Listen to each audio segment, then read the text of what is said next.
Station Tulong USA.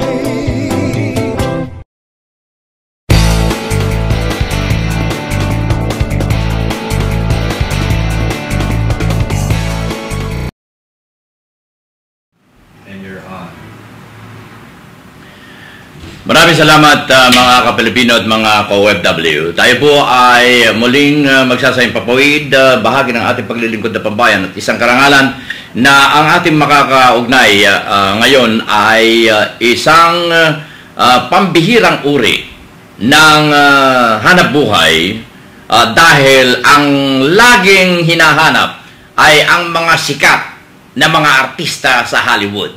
Yan ang ating pag-uusapan ngayon, mga ka-Pilipino. Ano ho?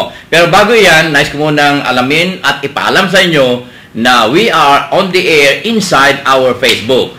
Tayo po ay mag-log on sa ating Facebook para ipaalam sa inyo ang uniqueness ng ating himpilan na we are broadcasting live inside your studios. At ito ay tatanggalin ko yung thumbnail. Okay, bakit nandun pa rin yung ayun, doon natin tatanggalin. Ayun, at ipoposting ko ano. Yan.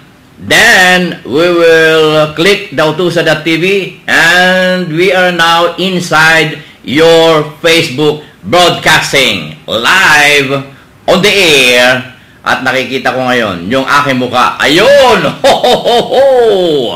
Okay. Mga ka-Pilipino, ang ating pong bisita ngayon ay walang iba kundi ang isa sa mawiwikan nating kilalang paparazzi photographer. Ito ay professional paparazzi photographer with assignment. Hindi katulad ng mga iba dyan na kuskus balungos, punta sa maghahanap ng mga artista sa Hollywood para kunan ng retrato. Pero siya ay mayroong specific assignment every time na hawak niya ang kanyang camera at pupunta sa labas. Walang iba kundi si Wallace Goodwin, professional paparazzi photographer ng Fame USA Flynet na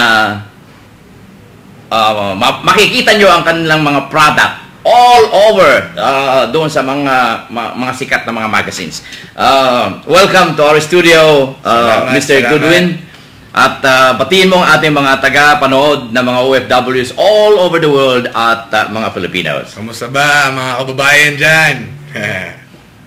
You are a Filipino, right? Yes, I'm part Filipino, yes.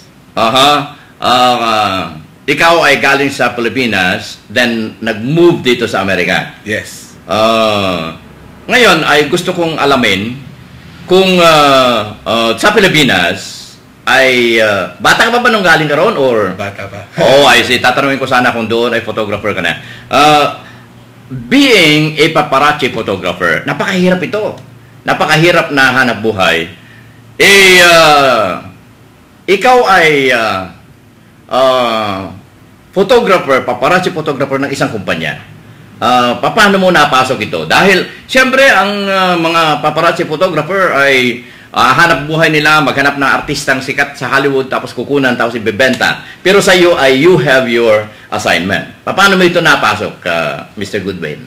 Basically, yung isang nakalaro ko sa basketball, photographer siya. So, sinabi niya sa akin na hiring daw sila. So, pinuntahan ko yung kumpanya, yung agency. And when I got there, sa simula, they had me taking videos. And then after a while, nag-transgress into taking stills. Ang ibig sabihin ay you are also a professional videographer? Hindi. Wala akong experience video or even like doing photography before. All I knew before was that person who introduced me to that company, sa kumpanya. So, ibig sabihin, nung ikaw ay nag-apply, hindi ka ba totally called, there are two kinds of photographer and snap shooter. So you are still you were still a snap shooter before being a photographer. Yes. So parang baliktad yata na others they're studying full-time photography, student of photography bago sila maka-land ng job as a professional photographer. Ikaw naman ay baliktad. Saka ka na nag-aral siguro nung nandun ka na. Kasi from what I found out, shooting celebrities is different sa ibang photography.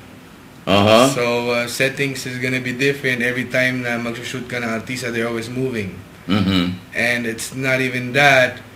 Importante din sa amin yung makasunod ka sa kanila dahil kahit na magaling kang photographer, kung hindi mo naman sila masusundan at makukunan ng litrato, wala kang makukunan. So, ibig sabihin you're a racer. You are an ambulance driver. Sometimes, I guess you gotta have that skill. Pero being me, like as a staffer, so we have like boundaries. So, obviously, there's like rules and laws to follow. Oh, you mean boundaries, hindi katulad ng mga paparazzi photographer na sige lang, para lang makakuha ay kahit na outside the law o pinapasok, ganun ba yan? I mean, I don't want to generalize, pero in some case, meron mga nangyayaring ganun dahil katulad ako, I'm a staffer, so I get paid regardless kung makunan ko man ng litrato or hindi yung artista. Pero yung ibang mga paparazzi, since freelancer sila, kung di sila makakakuha ng litrato, wala silang kita for that day. So yung risk na tinitake nila is like higher than what I would do because sa point of view ko, you have to work with the celebrity. Yeah, that's right. Ngayon, bago ko ipakilala ang ating himpilan, nais ko muna alamin kung sino ang kilalang artista sa Hollywood ang first assignment mo. First assignment ko si Miley Cyrus. Miley Cyrus! Oh, okay. Doon sa, wow. Hannah Montana Days. So, it's kind of like a while back. Okay. Mga ka-Pilipino, alamin natin kung gaanong hirap ng isang paparazzi photographer. Sa ating pagpapatuloy, nais ko muna ipakilala ang ating bilan. Operation Tulong USA.